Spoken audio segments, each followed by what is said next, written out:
के नाम से कि सभी साधु संत आओ, और कबीर साहब भंडारा कर रहे हैं और उस समय लीला कर रहे थे। दाता एक गरीब कति एक सिंपल भगत की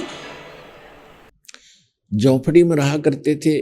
2 समय का मुश्किल से आहार होता था और जिसके द्वार पर 18 लाख व्यक्ति आ गए, तो वो परमात्मा स्वयं गए अपने निज स्थान सतलोक में, और वहां से 9 लाख बैलों के ऊपर बने बनाई जलेबी, कचौड़ी, पकौड़ी, दही, बड़े, बूंदी, लाडू सब कुछ भरकर, दाल, चावल, खांड, खीर सब कुछ बने बनाया और यहाँ सेकंड में लाता रहे।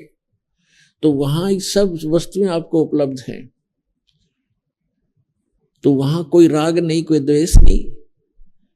या तो हम कभी किसी जमीन के बंटवारे पर लड़ मरते हैं, जमीन वहीं रह जाती है और इंसान मर जाते हैं।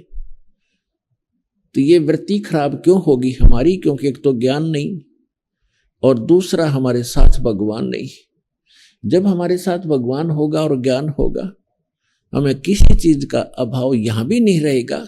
जब तक आप यहां रहोगे, आपकी सुरक्षा होगी, आपके बच्चों की सुरक्षा होगी। तभी तो हम भगवान की खोज करते हैं कि हमारा परिवार सुखी रहे, हम भी निरोग रहें, हमारी अकाल मृत्यु ना हो।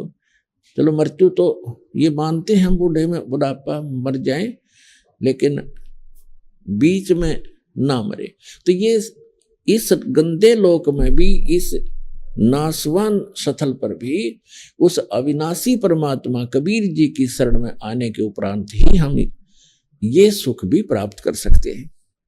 तो ये ज्ञान हमें अभी किसी ने बताया ही नहीं, और परमात्मा आकर बताने की चेष्टा कर रहे थे।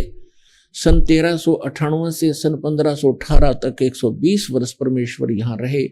एक जुल्हा गरीब की भूमिका, निर्धन की भूमिका की।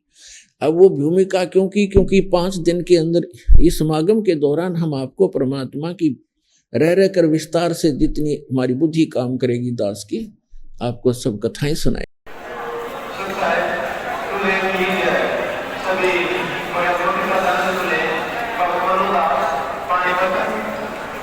शिवनगर से